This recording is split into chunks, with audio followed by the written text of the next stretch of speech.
Rock your body, mic check 1, 2. Do you remember that song? Yeah. In like 2005 days. Mm-hmm. That was my jam. Oh, yeah? Yeah, I used to love it. But like, rock your body, mic check 1, 2. Oh, that's so nice. Yeah, no, like back in those days, mine was a bit more wholesome. Like in dance class, would do like jitterbug. You put the boom boom into into my my heart. Oh, I love that. You know what? I like both. Yeah, I like getting down and dirty, and I like the da-da, da-da, swing, da-da. you know? Yeah. Yeah. Just feeling it. Mm-hmm. Oh, 100%. I feel still buzzed off our little, I think, Dance party. I feel like this should be our like pre-podcast ritual. Yeah. Yeah? I'm so keen. Oh, amazing. I feel like we just shake it all out and we just feel good. Oh, 100%. I just felt like, just such a release. And then we had the sage all up in the air. It gets me. Oh. Oh, and the tunes too. It was just like you couldn't ask for more. It's just what you need. That's it. It's just what you need. Friday This is how I feel every time I go to dance. Really? Yeah. Oh, I'm just even yesterday I went and it was just like, I just needed that. Needed that. That's amazing. I see it. You've converted me. Like I'm a full-on believer. Yes. I'm starting a cult. Oh, I'm starting a cult. Watch me be a preacher. Like I keep meeting women who I've heard all my life are bitchy and pushy and so on and so forth. I meet them and they're nice, compassionate people. I adore dessert. I love men. I think men are the coolest. But you don't really need them to live. To love is to know. And how can you know when each wears these masks that keep us from being ourselves? And then in the larger sense, in the world sense, we'll be able to make love, not war. well, welcome back. Yeah. Episode 6. We made it. Bum bum bum. Oh, I can't believe it. 666. Oh, maybe I should. Sorry, didn't mean to say that. Oh wow! No, I mean, we've made it far. 6 episodes. We only got into like one little war. Yeah. You know? Oh. No, it was good. It was a learning experience. Yeah. I don't know if I should bring our listeners up to speed. Yeah. So there was a bit of beef. A little bit of beef. There's a little bit of beef. No chicken, just beef. Yeah. So producer Diogo. There be some beef. Yeah. So it was just around administration issues, and honestly, it was just like miscommunication that led to the crux of it being a 40-minute long phone call on Diogo's morning show. And since then, I feel like it was quite a productive chat. I mean, you'd have to assume so, being 40 minutes and all. Yeah. I think it was really interesting. You can just see how stubborn we both are, like as people. So I didn't listen to it for a while, and then I listened to it today. Oh, what did you think? How did you feel? I was just like, you two, like, you both are so stubborn. That's all I could hear. That I was like, so because I knew both sides, and I understood both sides, and I was like, I'd kind of gotten past it and processed it. Yeah. So I saw it from an observer rather than somebody involved. Yeah, nice. And I was like,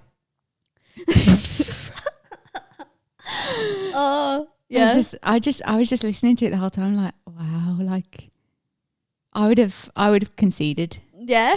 About 10 minutes in, I would have conceded.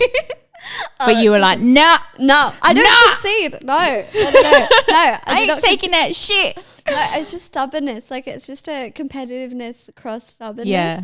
Like, you both have very similar qualities. Yeah. When it comes to stuff like that. Yeah. And like, if somebody challenges you, you're like, right, I'm up for the challenge. Let's go. 100%. You both are like that. Yeah. I mean, yeah, that explains a lot, Yeah. Explains the 40-minute phone call. And I think I like apologized because I just assumed, because like I was like, yeah, of course I'm in the like wrong for, one aspect. Yeah. And I just assumed, because like it was so glaringly obviously wrong, that like it would be apparent that I was sorry. Yeah. Which it was great to listen back to, because, I learned that, I need to communicate that I'm sorry. Like, it's not, I'm conscious of that now, which is better late than never. Yeah. So yeah, and yeah, overall it was productive, I think. Yeah, it was an experience. It was a learning experience. So yeah. Yeah. How was your week? It was good. So we discussed it obviously off camera. Won't go into detail because Yeah. it's not my forte. Mm-hmm. That's some. But, you know, these things happen and learning curve and moving forward. We're all about the positive move forward. That's it. That is 100% it. You know, so we've had that little like exploration into the not so positive, and we can now. And now go we're through detouring back. it. Yeah. Yeah, we found an alternate route. Yeah. Yeah, there was a tree in the road. We found an alternate route. That's it. 100%. Yeah. So welcome to the positive vibes. Yeah. the positive new vibe. That's it. Yeah. Here we are. Hello. But I think talking on this, we're going to talk about something today. Love language. Oh yeah, lovely. So I really want to get into this because I feel like when you understand someone's love language, it's easier to not just communicate, but easier to kind of maneuver around each other, if you know what I mean. I think, yeah, you can do things more on intuition rather than needing to be told. Yeah, that's true. Yeah, you don't need to have that like reliance on verbal communication. Yeah. Yeah. That's cool. So yeah, I mean, we should probably run through the love languages. I don't know all of them. Okay. Do you? I took a quiz recently. Oh, yeah. Okay. All right. I've actually got a funny story about love languages. But anyway, so I took a quiz recently. So the love languages are physical touch, and this is like non-sexual physical touch because you know every guy out there is gonna be like, oh, my love language is physical touch. You know, so just to clarify, some girls as well. Some girls.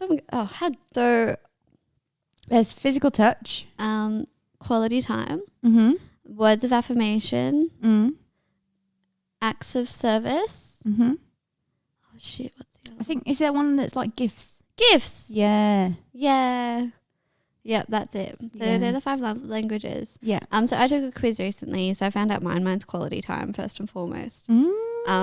Yeah. So I'm a needy bitch. Me too. You know. So for me, quality time is like how I think because we're like also busy, particularly like you and I, like, you know, we work a lot and we have all these other responsibilities. Studies and social life and everything. So if you spend like carving out time to spend with someone, and it's, you know, that quality time, so it's not like you're both on each other's phone, like both on your phones and everything else like that. You're like phones like on airplane mode in the present with that other person one on one.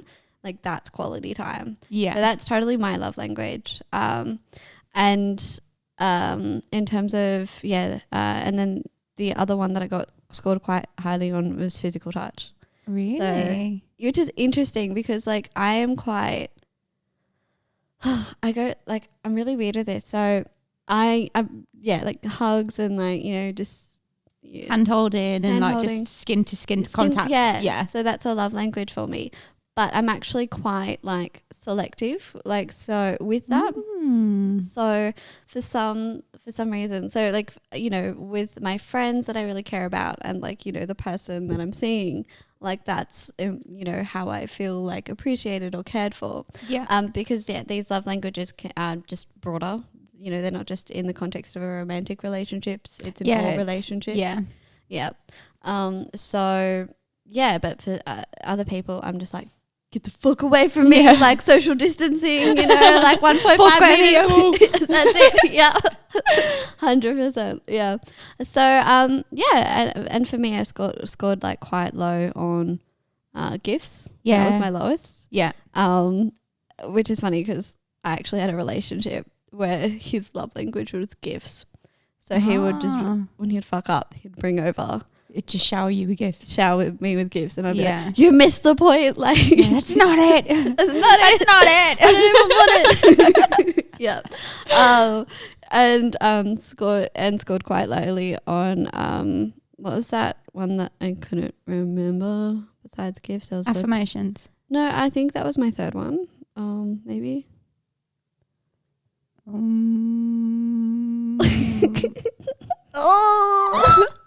We forgot. Hold Physical on. touch. We'll remember. Physical touch, Quality time. quality time, words of affirmation, gifts.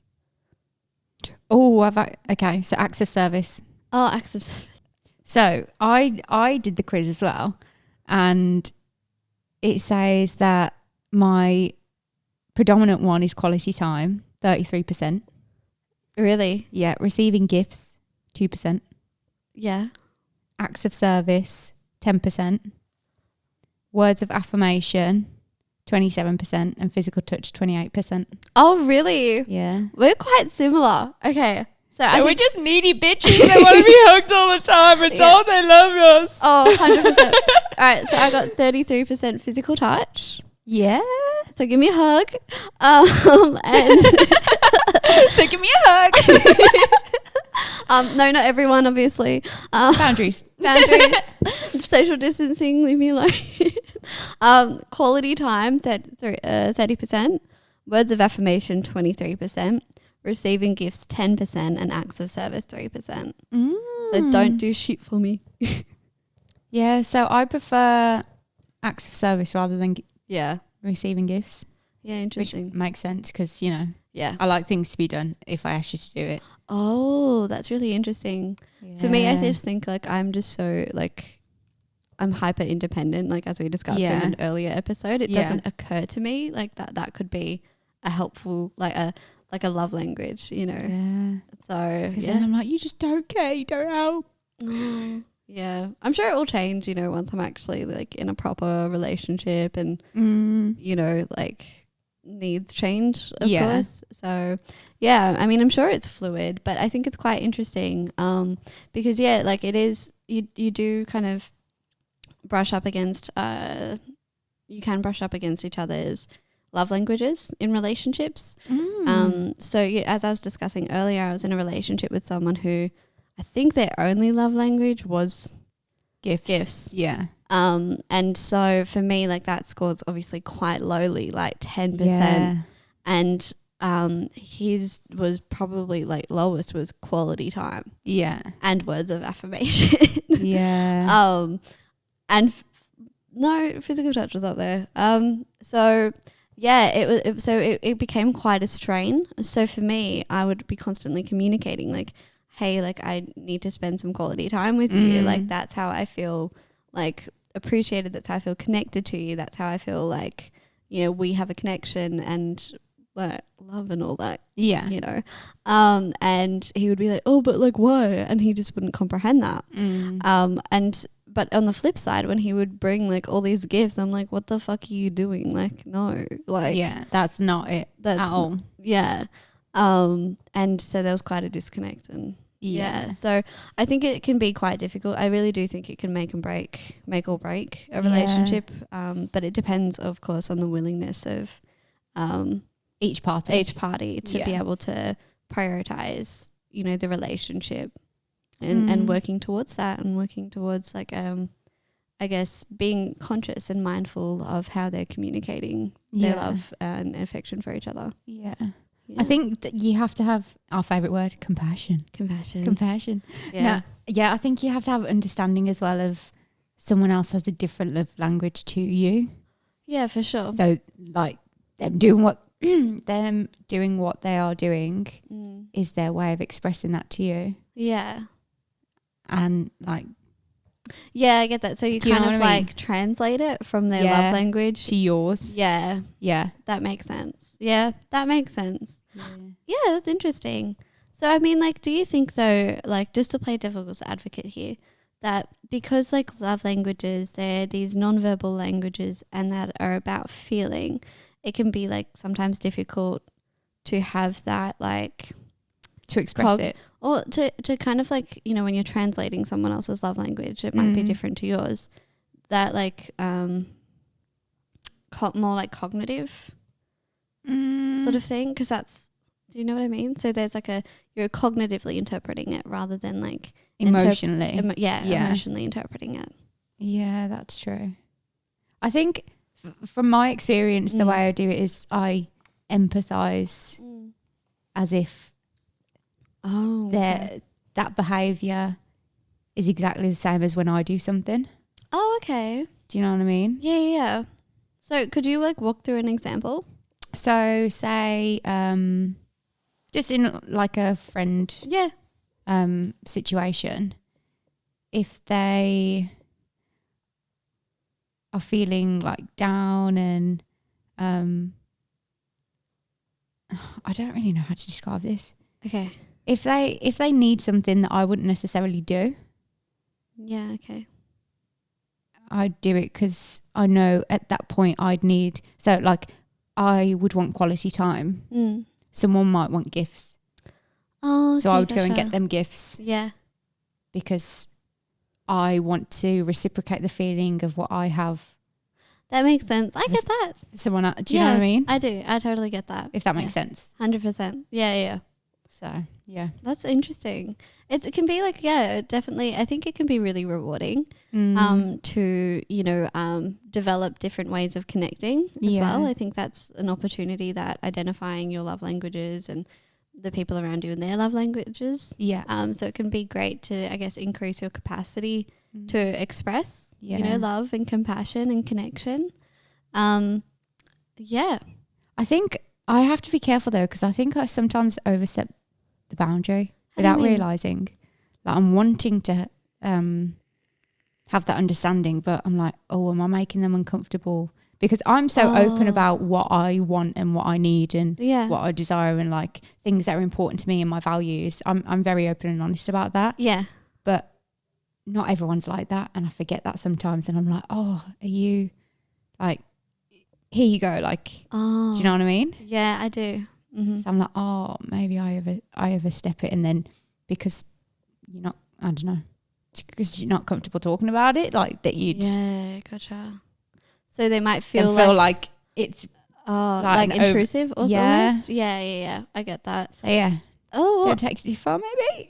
Well, maybe I think like it's about like it all comes down to communication. Yeah. So for example, on Sunday, I went on a walk with Poetry Guy. Yeah. Went to the beach. It was a lovely day. Out of nowhere, I ask, "Hey, what's your love language?" And like it's quite early on. Yeah. But communication's great. Yeah. I'm a big fan, and like. Yeah, like, you don't... Did Poetry Guy freak out? No, I don't think so. I don't think so. He was just Hey, Poetry Guy, hit us up if you did freak out. Yeah. Let us know so we can tell our listeners. Yeah, you can't keep the listeners wanting more. Yeah, Poetry exactly. Guy. Come on. Oh, my gosh. Time to be honest now. Oh, my gosh. Called out. Love it. Yeah, so he was actually like... I think he was a bit thrown off, like, for a second, which you would be, fair enough. Oh, yeah, for sure. Yeah, and he really just, he didn't know what love languages were. He was like, what are love languages? And so I went through them and described them. Yeah. And he asked me what mine were, and I was like, quality time and physical touch. Yeah. And then he, shared what his was, and I'm not going to put him on blast. Yeah. But yeah, so... I think a lot of people, I had a sense and I knew what I want, but until I'd kind of looked into it, read into it to see what the different ones were, like I didn't know when someone said the love language, I was like, I don't know. Yeah. Like, do you mean like foreplay? Like, what do you mean? Like, I don't understand the difference. Yeah. Until I started reading about it. So yeah, some people might just not be aware. Oh, of course. I mean, I get that. Like for me, I heard about it like, I don't know, 5 years ago, and I was like, what is this business? What is this? Yeah. What is this madness? That's it. And so in true make style, I like researched the fuck out of it. Yeah. And it really helped me become aware of it. Like, and more mindful of my love languages and how I communicate love, but also how I receive it as well. Yeah. So it's really interesting. Like I find quality time. So I mean, obviously I love it because it's my love language, but I feel like I don't think that's quite common because I mean, and it's quite a big ask. Because you can kind of seem like you're needy, but it's your and way overbearing. Yeah. But like it's your way of communicating like affection. You know, it's not just for you to feel that yourself, but it's also to communicate it to the person that you want to spend time with. Yeah. So I think it's a bit of that's my experience of it, can be a bit of a double-edged sword. But I'm sure that's with every love language. Like for me, you know, I found that you know, gifts could probably come across as materialistic or manipulative. Yeah. So I guess, it's quite interesting. Yeah. And that's what I was meaning before by like going too far, because you want to kind of help someone and you know that's sort of their love language, but then they're like, oh, they don't care. They've just bought me this to shut me up. Yeah. So it's a fine line, but you know, communication, everyone. It works. 100%. And if you're really stuck, you know, just have a dance party to get some clarity. 100%. Yeah, this week I was having one of those weeks where you listen to Britney Spears every time, and you like listen to it in on a video loop. montage, like every time. 100%. And I was like, and you listen to it on loop, like get your feelings out, cry until like you're done crying, and then you listen to Britney Spears Stronger to like rebuild yourself, you know, and then you get to that apex where you just listen to Piece of Me by Britney. Oh yeah. And then you're just like, oh, I remember who the fuck I am now, you know, like I'm back. Yeah, and basically, so I had one of those weeks, and when I got here, it was great. We had a stage dance party, so we had like WAP, Mira Misa, I don't know if I'm saying that right. Who else? Doja Cat. Like we just had a boss ass bitch. Bit of Maluma. Yeah, it was just a vibe, really. It's just a vibe. It was so good. It was, you know. It was cleansing. Yeah. It was cleansing. It's what we needed. 100%. Yep. So maybe that's my new love language to myself is like dance and sage parties. I love it. We've got like Netflix and chill, dance and sage, like fucking what? Yeah. So I was listening. Was I listening or reading? It all seemed to blur. I was getting information somewhere. You were downloading data? I was downloading. And it was saying that women, I think it was in a book actually, women are kind of at their most feminine and most heightened when they are dancing. Really? Yeah, because they like kind of out their sexuality and like release the freedom and control. Yeah. That's interesting. I totally feel that actually. Yeah? I definitely felt like more in line with my feminine energy. Yeah. Which is so interesting, like not to sidetrack onto feminine energy, but it's such a, you think like, I think in society there's like a picture of feminine as being quite like docile. Yeah. But Actually pretty fierce. Yeah. Damn. 100%. Like my experience of feminine energy is like I feel the most empowered and strong and compassionate. It's like this like weird sort of like I guess exaltation of strength and compassion and empathy all mixed up into one, and like it's just a ball of like beautifulness. I don't know. Well, it used to be like back in the day that people would worship goddesses. Yeah, that's true. Like there were these amazing, beautiful beings that were like, they're all knowing, all look like just like amazing. Eostra. Yeah, Mother Earth. Just, So time to bring it back. 100%. I've been looking into witchcraft. Okay. Okay. All right. So, As a side jet. Let's get it. Yeah. Seriously. So yeah, the TikTok, as I was explaining to my boss earlier today, the TikTok algorithm targeted me for witch talk videos back in July. And of course, like when I was presented to it, I was like, TikTok, what the fuck do you think of me? You know, but then I was bombarded and I was like, okay, what's this all about? Okay, you got me. Pretty much. Look. That's it. And it's really fascinating. And, you know, I approached it with like healthy skepticism because I think a lot of people like during COVID and lockdown have been, you know, kind of getting into like loops and like internet holes, if that makes sense. So I kind of approached it with skepticism, and I was like a bit kind of shady as well, to be honest. I was a bit like, oh, these witches, you know. These witches. These witches. That's what they call themselves, witches. Yeah. I love that. Yeah, and it's actually really fascinating how like a lot of it is, you know, these rituals, and I think there's a lot of value in ritual. Oh yeah. So I'm thinking, you know, there can be value found in the ritual and intention setting of spells. They're actually called spells. Yeah. Yeah. Oh, So okay. yeah, I'm gonna explore that. I really want to go to like just an all women's event, like retreat. Oh yeah, that'd be a Just vibe. Yeah, just to be surrounded by that like good Feminine like energy. Yeah, Yeah, that'd be amazing. I'd really like to go to one. So if anybody knows of one, please let me know. Send me Yeah. invites. I'm there. I'm That there. sounds good. But like I feel so good. Like when I'm around a big group of like women and like we're just.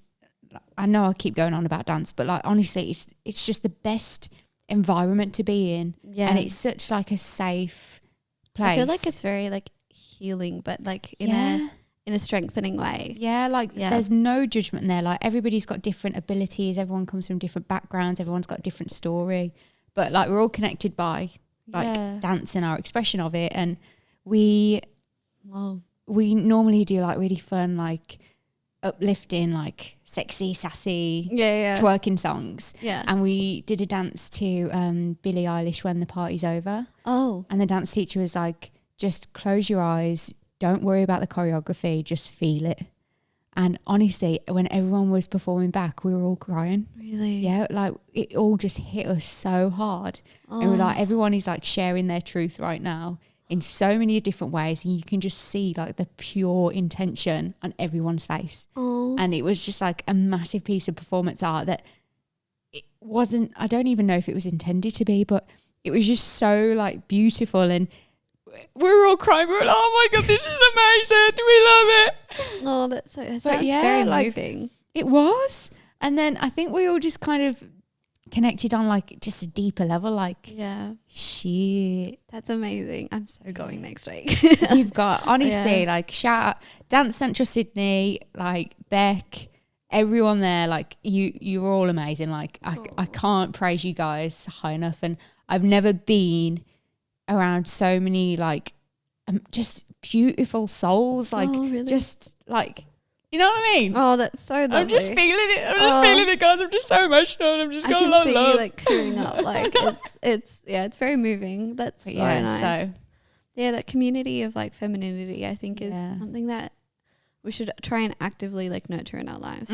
That's something that like I've noticed recently is that like I'm feel so regenerated by the women in my life. Yeah. Like I always used to have quite big friendship groups of guy friends when I was younger and growing up, and like I was into I've always kind of spent more time with my father at home, so we had similar interests, and we'd watch kind of like the same films and TV programs. We'd both be into like certain sports, and whereas some of my sisters had a closer relationship with my mom. Yeah. So I kind of took on that masculine energy and like always looked for it in having a lot of guy friends. Yeah. But now I'm like, I just need my girls. Yeah, I get that. I just need my girls. I'm in my feels. I need my girls. 100%. Mm-hmm. I think it's like the girls and nature. Yeah. And now dance and stage. Yeah. Yeah. Both. Yeah. All of it. All of it combined. At once. So this is what I mean. A ritual, we sage, dancing around a campfire with loads of women. In the woods, I'm there. Oh my God. Someone, sign me up. I'm there. You know what? One day we have to make a new vibe event. Oh, yeah. And that would be so cool. That'd be so good. That would be so cool. We're going to have to do it. 100%. And like everyone can just like come, speak their truth if they want to. Oh, yeah, we're doing this. We're doing this right, guys. Oh my goodness. Next year we will get very vocal on this because I'm very keen. Yeah, I'm so keen too. Oh, sorry, I'm getting moved at the idea. Oh my God. I'm tearing What's happening? I love that. I mean, if any guys want to come, we'll do it. We'll do a different event for you. We'll do an inclusive to event. include one, but yeah. We need that Ladies. feminine energy. Like, Okay, ladies, now let's get information. okay, the like nerd in me totally wants to have like a like a dance like routine that we all do by the end of like. Oh, event. yeah, flash mob. Yeah, 100%. Let's do it. Yeah. Just take over Sydney. Oh my goodness. Could you imagine like an army of like just empowered, like, you know, like beautiful soul women? Yeah. Just, like, in formation. It would be like, did you see when Borat was touring and doing his press conferences for his movie? Mm-mm. So there was loads of like guys dressed up as Borat on Bondi Beach, just doing a massive dance performance. Really? Yeah, I'll link it because it's actually a really funny video. How did I But miss this? it'll be like that. That's amazing. Oh, yeah, I'm here for that. You Oh, can well, just like see it like just emerging out of the water. Yeah. Just like Baywatch, like I'm going thinking out the more water like, and, you know, like, just breaking like into it. sirens, you know, just all like mystical, and then like breaking Yeah. down into like, you know. That would be so cool. Oh, I'm here for it. So here for it. Oh, well, I guess that's a great like Segue. to attachment style. Yeah. Well, I mean, yeah, I think your love language and Yeah.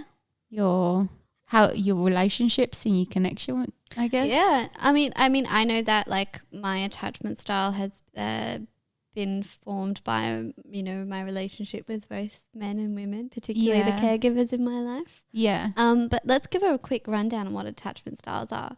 So, attachment style describes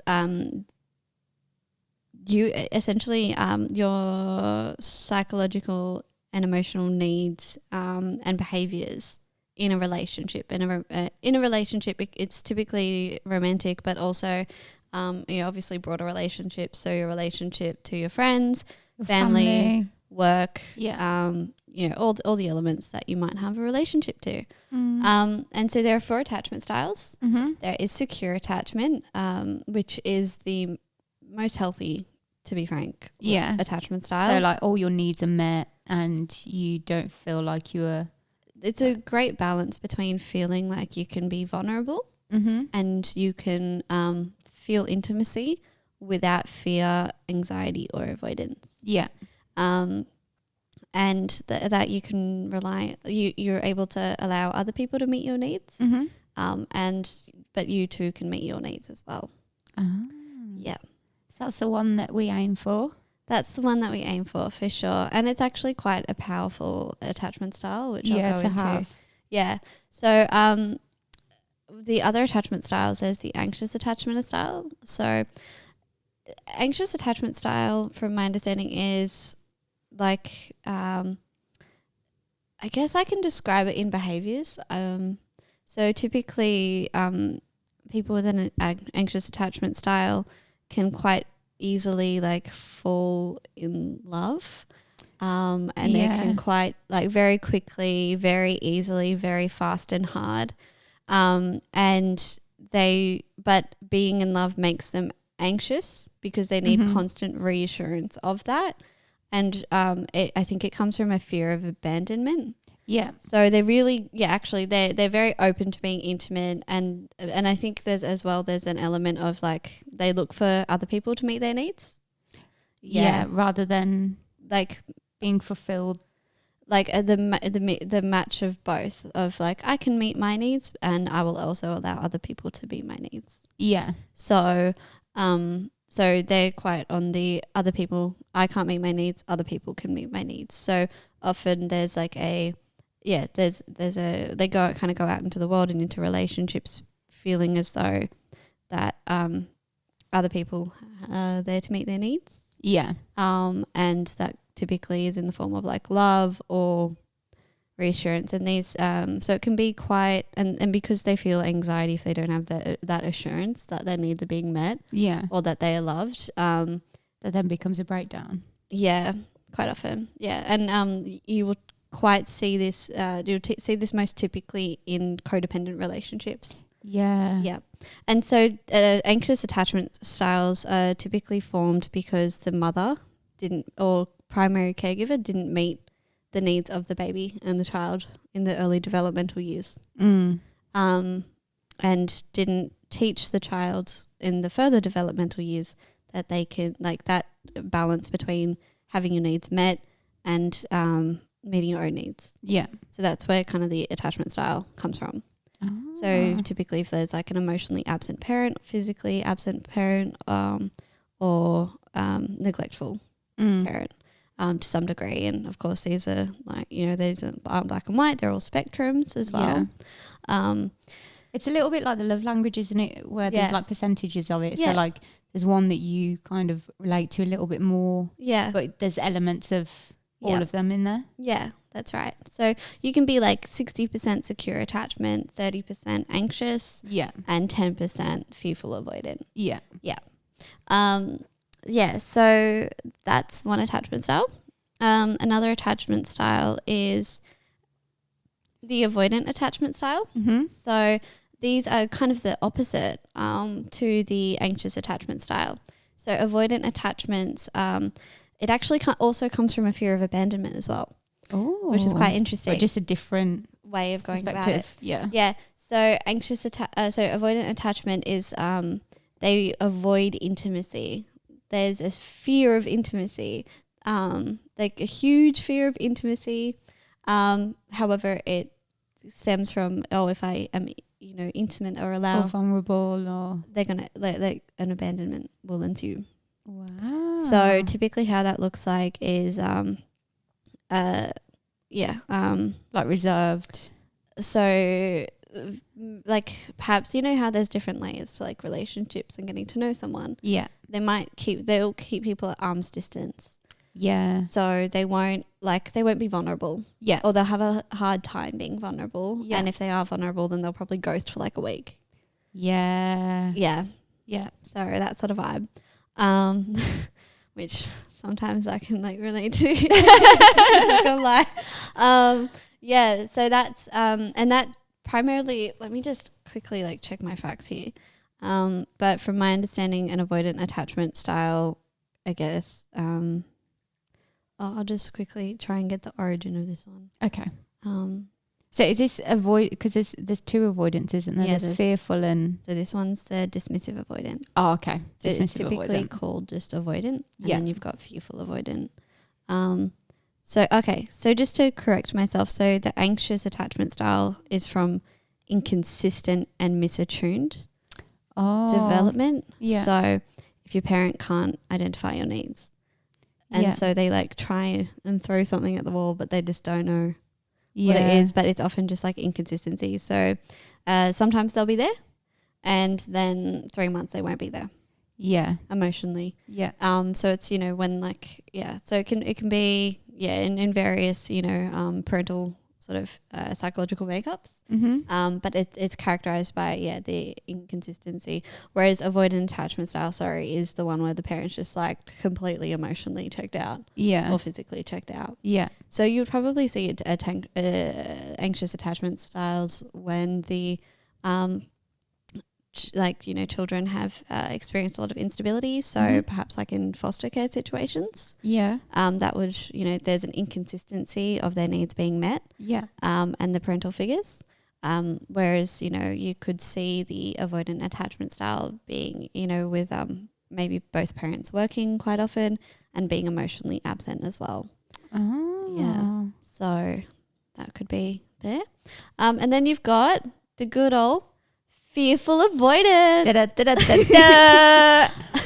So the fearful avoidant, I should know more about this than I do because like, hello, gang gang. Put your hands up if you're fearful avoidant. Yeah. Put your hands up if Hands you're fearful avoidant. Oh boy. So the fearful avoidant attachment style is a kind of a combination of the two. So it is characterized by a deep want of intimacy, like a really deep want of it, but also a deep fear of it at the same time. Yeah. So a want. Is it like highly anxious but highly independent? Yeah, 100%. So it's like you. All right. So I mean, you can like see it in one. But like when I tell you about how I feel about something, so obvious. Same. So just for some context, so for example, if I'm like I really like, say if I'm dating someone hypothetically, and I'm really enjoying it and everything's going well, and I want to get to know them further, I will freak the fuck out, and Overthinking goes wild. overthinking goes wild. Like And the cogs just start turning in your brain. yeah, And you're just like 100%. But also, it's also like, you know, when you want to, like, when it's appropriate for you to be vulnerable and open up about something, like, you're like, no, I'm I'm scared. just like, I shut down. Yeah. I shut down. Like hard. malfunction.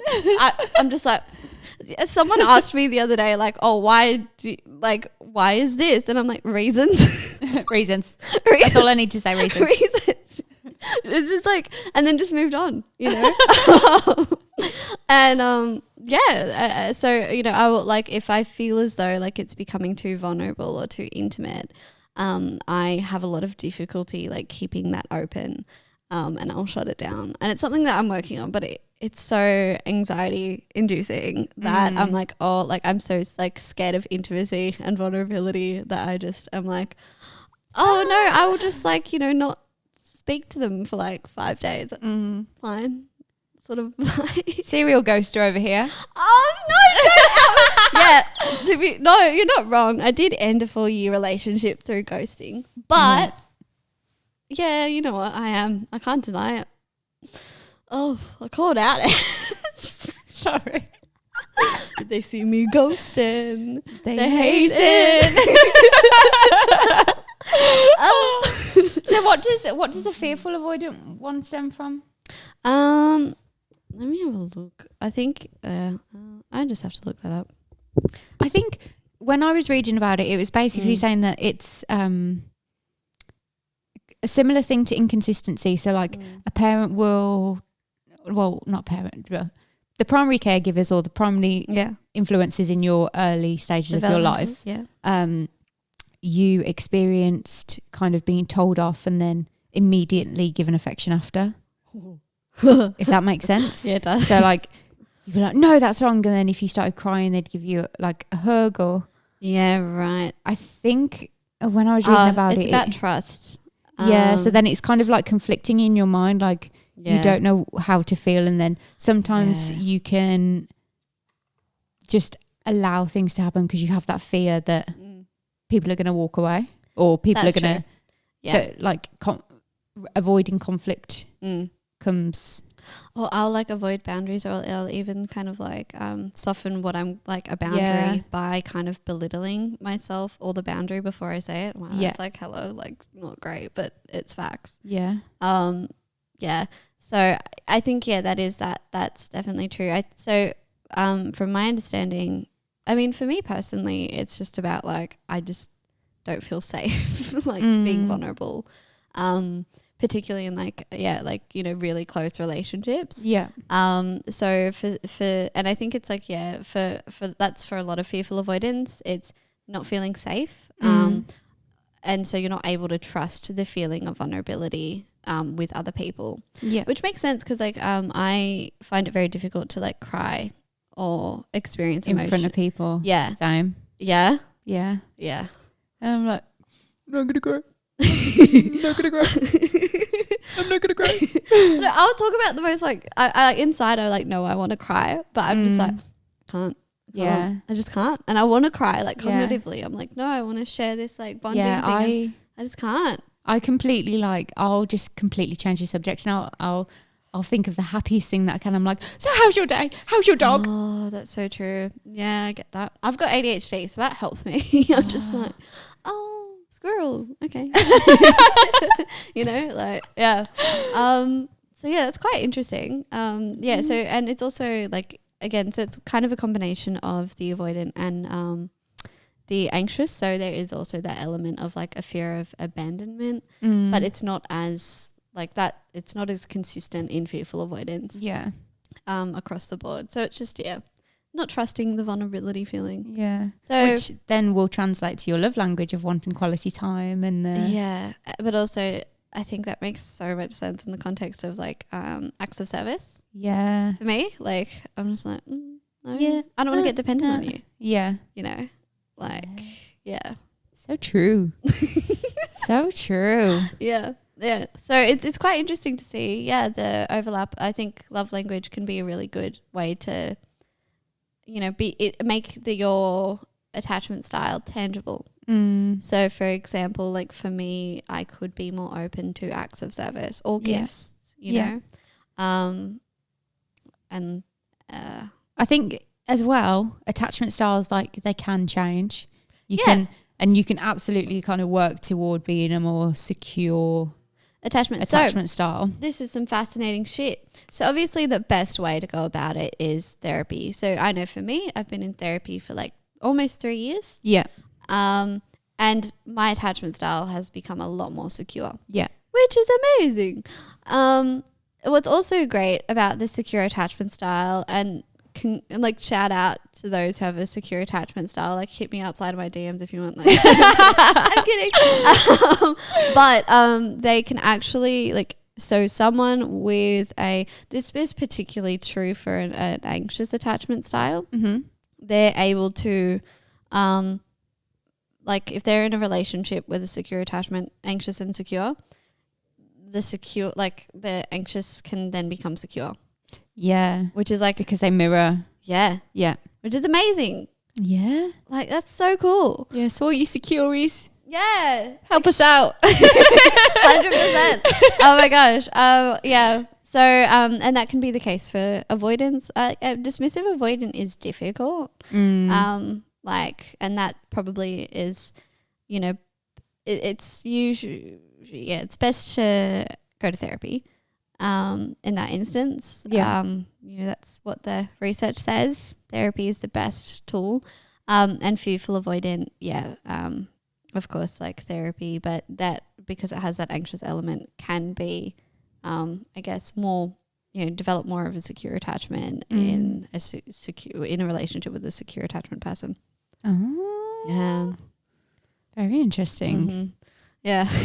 I love it. So all the single ladies and guys and girls and theys out there, feel free to just be like, hey, what's your attachment style? Yeah. Or just send them the quiz, really. Yeah.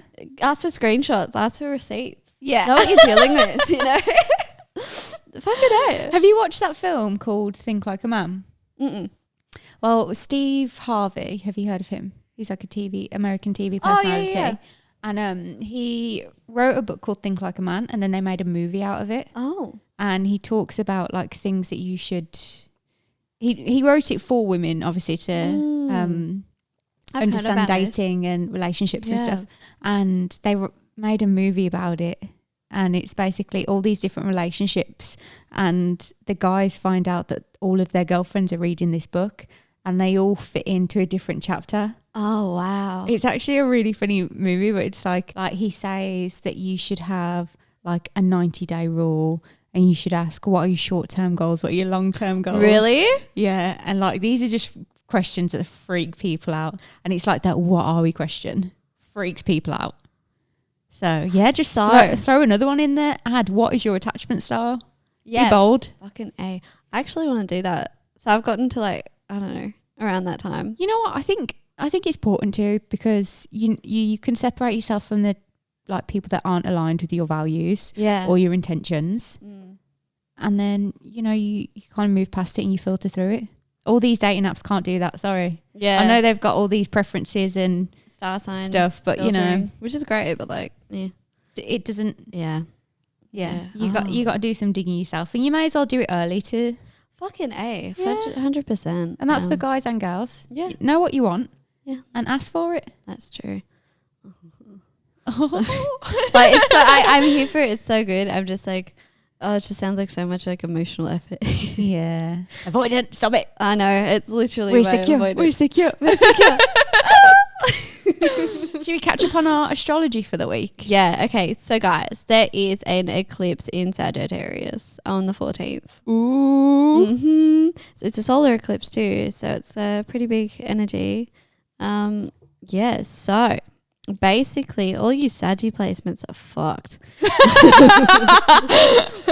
Sorry, to put it in layman's terms. Put it in that straight up Aussie terms. So it's a new moon and a solar eclipse. So it's gonna end 2020 in some flair. And I mean, yeah, so Sagittarius is like, it's a fire sign, gang. Well, by the way, yeah, so everyone who's like around our age, like 24, 25 and younger, up until like, I don't know, like 15, Gen Z, Zillennials, would have their Pluto in Sagittarius. So, and that's a generational sign. So you might, yeah. So Sagittarius, it occurs on the 14th of December. It will basically be like, for those who have a Saggy sun, it's like ego death. You know, it's a lot of realizations about the self. It basically, these eclipses will highlight the intensity of discovering intense truths. So you'll be discovering intense ass truths. And then like it will be magnified. And given that Sagittarius is like a very active like sign, you will then like have to take actions based on those. So it's like 2020 is going to basically, like the end of 2020 will just be all of these like condensed lessons, really intensified and forcing you to take action on those. Ooh. Yeah. Which New Year's resolution? Oh, wow. I wonder if that's where it came from. That's interesting. Well, I mean, yeah, I don't think it occurs every year. It's quite a unique celestial event because 2020 is just full of those. Of course. It really is, though. 2020 is like celestially, like astrologically just wild. Yeah. Yeah. So looking forward though to 2021, it is on the 21st of December as well. We've got the Saturn and Jupiter conjunct in Aquarius. So that's going to give us a little sneak peek into 2021. Yeah. When they're conjunct for the entire year. So yeah, and also those who have cardinal signs like me, Aries, Capricorn, Libra, and Cancer. You guys have had a really tough like past 3 years. You get a backseat now. Oh, does that mean I step up to the back? Nah, it will be a little confusing for you. Okay. It will be like, look, it's most intense for Aquarius. Oh, okay. So I'm fucked with my moon, my Aquarius moon. Like my thoughts are with you. My thoughts are with Thank you. you. Thank you. Yeah, Aquarius is the only sign next to you that's going to be in the spotlight. Just absolutely just smash. But it like, because it will be a period of like growth and contraction, but like on steroids. So expansion and contraction. It will just be wild. So depending on where your Aquarius placements are, I've got a few. I've got mine in my moon. So that's my inner world and emotions. So great. Like I need any more of that growth. Like, geez, give me a break. I'm tired. But I've also got an Aquarius placement. Where are you? I'm on my co-star. In my Uranus. Sorry. Oh. That's mine. Okay. Oh, so you've got your Sagittarius and Jupiter. Okay. That's interesting. So expect your like expansion. Like, so the way you go about expanding your life, going after new opportunities, to have a shift on the 14th. Oh. Yep. Oh, wow. Yeah. So soon. I know. I'm not ready for this. Oh, mate. Yeah, mine's in Pluto, so I'm pretty G, hopefully. Hopefully. And I think, yeah, the new moon will be in Sagittarius too. So there will be a lot. Exciting. Yeah. And yeah, so, but yeah, I've got Uranus and Aquarius. So that'll be fun. Uranus and moon. Yeah. Oh man, that's funny. You'll be good. I just got that.